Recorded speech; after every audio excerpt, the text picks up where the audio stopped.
Allah Subhanahu wa taala berfirman, "Yauma yafirrul mar'u min akhihi wa ummihi wa abihi wa sahibatihi wa banihi likulli imri'in minhum yawma idzin sya'nun yughni." Hari ketika seorang ayah lari dari anaknya, seorang suami lari dari istrinya, istri lari dari suaminya, anak lari dari orang tuanya, pasangan lari dari pasangannya, sahabat lari dari sahabatnya. Likulli imri'in yauma idzin, pada hari itu semua orang sya'nun yughni, sibuk ngurus diri sendiri, kecuali satu orang. Semua orang, Nabi Adam, Nabi Nuh, Nabi semua anbiya dan semua manusia pada hari itu yauma idzin sya'nun yughni. Likulli imri'in minhum yawma idzin sya'nun yughni. Semuanya sibuk dengan diri sendiri. Udah lupa tuh, kita dikuburin satu liang lahat dengan pasangan sejati kita, tapi pas kita bangkit kita nggak akan lihat ke sebelah kanan kiri kita. Dia juga nggak usah kegeeran, dia juga akan melihat kita kok. Saya nggak akan lihat dia, tapi dia pasti ngelihat saya nih. Nggak usah GR, di hari akhirat tuh nggak perlu GR, karena dia juga nggak bakalan lihat, nggak akan ingat sama kita tuh. Kita lihat, misalnya kita manggil dia panggilan kesayangan kita, Beb, Say gitu ya, Say, gini panggil-panggil dia pergi aja tuh. Kenapa nih orang pergi? Jangan-jangan dia udah lupa ingatannya, belum balik, soalnya udah kelamaan tidur di dalam kubur gitu misalnya. Nah, likulli imri'in yauma idzin sya'nun yughni, nggak peduli, dia ngelihat kita. Dia tahu ini suami saya nih, dia tahu ini anak saya nih, dia tahu ini orang tua saya, dia tahu bahwa dia adalah kekasih kita adalah kekasihnya, dia tahu. Tetapi saking takutnya dia terhadap dirinya dan saking dia mementingkan dirinya, pada hari itu dia nggak peduli dengan kita. Bahkan na'udzubillah, kalau kekasihnya di sebelah diseret oleh malaikat, dia nggak akan nolong kita dia mah. Dia yang penting selamat, saya udah selamat. Kekasihnya ya terserah. Nanti kalau dia udah beres, baru nanti dia, itu juga nggak semua orang bisa seperti itu. Tapi Rasulullah satu-satunya orang yang pada hari itu yang sangat sibuk mondar-mandir, sibuknya luar biasa, cuma satu orang, Muhammad SAW. Itu sibuk banget. Gimana sibuknya Rasulullah?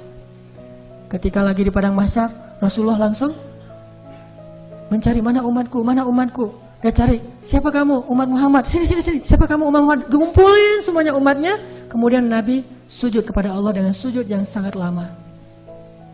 Sampai Allah mengatakan, ya Muhammad, bangkitlah dari sujudmu. Sal tu'tah, minta akan saya beri. Bangkit dari sujudmu. Ya Allah, saya tidak akan bangkit dari sujud saya sebelum saya mendapatkan apa yang engkau janjikan.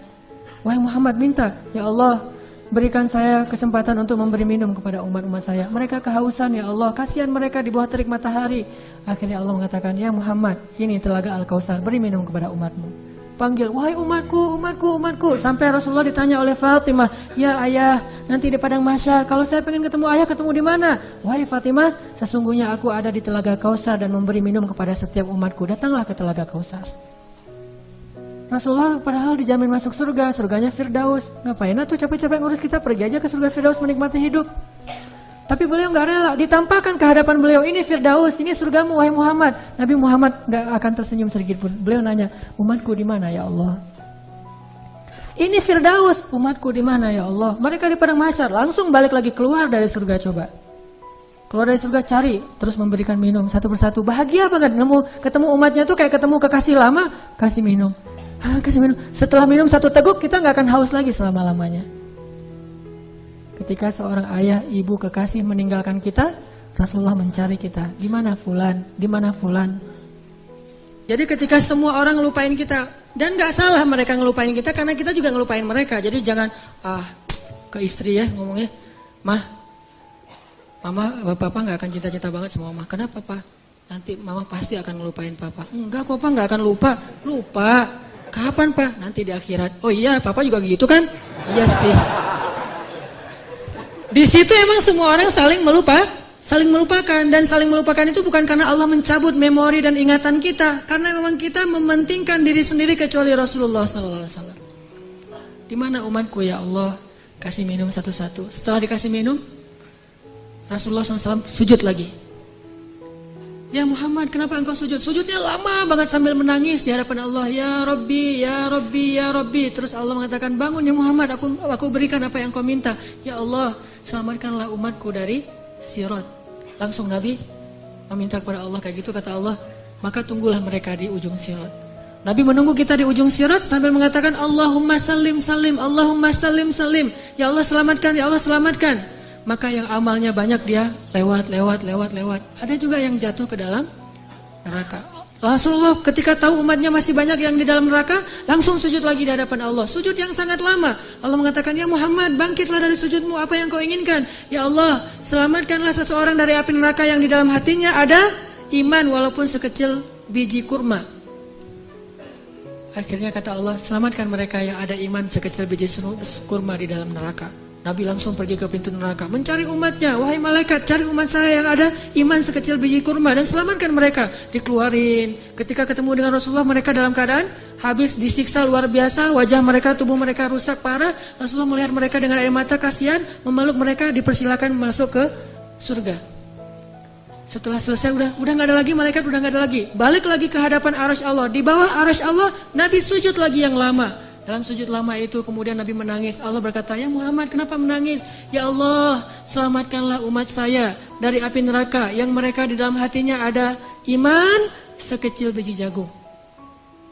Sekecil jagung. Kata Allah, aku izinkan. Akhirnya Nabi Muhammad lari lagi ke neraka. Wahai malaikat, keluarkan yang ada iman sekecil jagung. Keluar lagi sekian ribu, sekian juta umat Nabi Muhammad. Udah selesai semua, udah gak ada sisa. Balik lagi di bawah arasy Allah. Sujud lagi yang lama, nangis lagi sepanjang waktu yang cukup lama. Sampai Allah bertanya, ya Muhammad, bangkit. Apa yang kau inginkan ya Allah? Keluarkanlah umatku yang di dalam neraka, yang di dalam hatinya ada iman sekecil biji sawi, zarrah. Kata Allah, aku izinkan. Lari lagi ke neraka, selamatin lagi. Balik lagi, sujud lagi, ya Allah. Kata Allah, ya Muhammad, apa lagi ya Muhammad? Bukankah aku sudah menyelamatkan banyak dari umatmu? Ya Allah, demi kasih sayang yang engkau miliki, selamatkanlah umatku yang mereka tidak punya amal kecuali hanya mengatakan la ilaha illallah. Kata Allah, aku izinkan. Nabi Muhammad kemudian lari ke neraka, menyelamatkan kita dengan seizin Allah. Makanya Nabi mengatakan, katakan la ilaha illallah, baru aku bisa menyelamatkan kalian. Ketika pamannya mau meninggal, apa kata Nabi? Wahai paman, ucapkan kunci surga la ilaha illallah biar aku bisa nyelamatin paman, walaupun gak ada amal sama sekali. Tapi pamannya dengan takdir Allah tidak mengucapkan. Sibuk Rasulullah sepanjang padang mahsyar yang panas, kemudian di sirat, kemudian di depan pintu neraka, terus sibuk untuk memikirkan ummati, ya Rabbi, kaifa ummati, gimana umatku ya Allah. Rasulullah hanya membukakan pintu surga untuk kita, tapi beliau tidak masuk surga. Kita yang disuruh masuk surga, beliau keluar lagi, sibuk lagi dengan yang lain. Kita yang difikirkan oleh Rasulullah SAW. Apakah orang tua kita bisa melakukan itu nanti di akhirat? Tidak.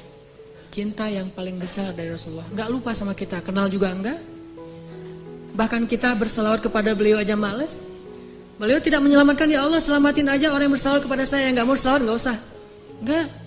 Yang ada iman sekecil zarrah, yang ada iman sekecil jagung, yang ada iman sekecil biji kurma, gak masalah, yang penting umatku ya Allah, selamatkan mereka. Sampai pernah orang kalau sakaratul maut itu kan sakitnya luar biasa ya. Dan kita tahu adegan sakaratul maut Rasulullah, apa yang beliau panggil? Ummati, umatku. Ketika beliau haji wada, apa yang beliau ucapkan? Sampaikan apa yang kalian dengar ini kepada umatku yang tidak mendengar, kepada kaum muslimin yang tidak mendengar. Akhirnya riwayat itu sampai kepada kita.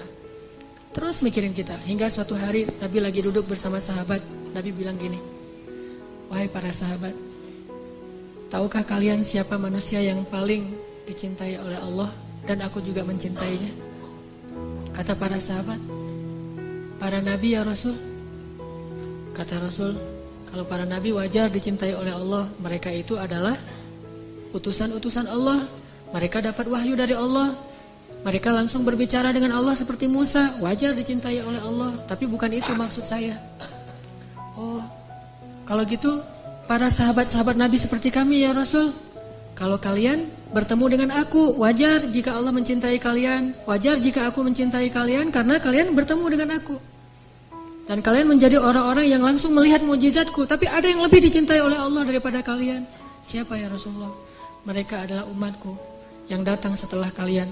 Mereka tidak pernah melihat aku, tetapi mereka beriman kepadaku dan mencintaiku, mengikuti sunnahku. Aku rindu kepada mereka. Kalian adalah sahabat-sahabatku, tapi mereka adalah keluargaku, kata Rasulullah SAW. Kita ini dianggap keluarga Rasul, Ahlul Bait loh. Bukan kita yang ngaku-ngaku Rasulullah keluarga kita. Itu mah wajar banget, orang kita orang biasa, Rasulullah orang luar biasa. Tapi Rasulullah ngaku kita sebagai keluarganya. Padahal Rasulullah tahu nggak semua dari kita itu setia kepada beliau. Yang marah ketika nama beliau dicoreng, yang marah ketika tentang beliau itu diselewengkan, yang marah ketika beliau dihina. Gak semua dari kita punya kesetiaan yang besar kepada beliau, tapi beliau menganggap kita keluarganya. Beliau rela menghabiskan hidupnya dalam kesusahan demi supaya hidayah ini sampai kepada kita. Siapa sih yang mau susah payah untuk kita kalau bukan karena mencintai kita? Siang malam hartanya habis, dihina, dicela, diusir dari kampung halamannya. Apa yang beliau harapkan? Supaya hidayah ini sampai kepada seluruh manusia. Itu yang paling beliau harapkan. Sampai pernah Rasulullah lagi duduk lewat seorang orang Bani Israel lagi menggotong jenazah gitu. Rasulullah nangis. Lalu para sahabat bertanya, ya Rasulullah, kenapa engkau menangis? Kan yang meninggal itu bukan Muslim tapi Bani Israel. Kata Rasulullah, saya menangis karena saya belum sempat mendakwahi dia sehingga dia mati dalam keadaan kufur. Saking cintanya Rasulullah kepada umatnya.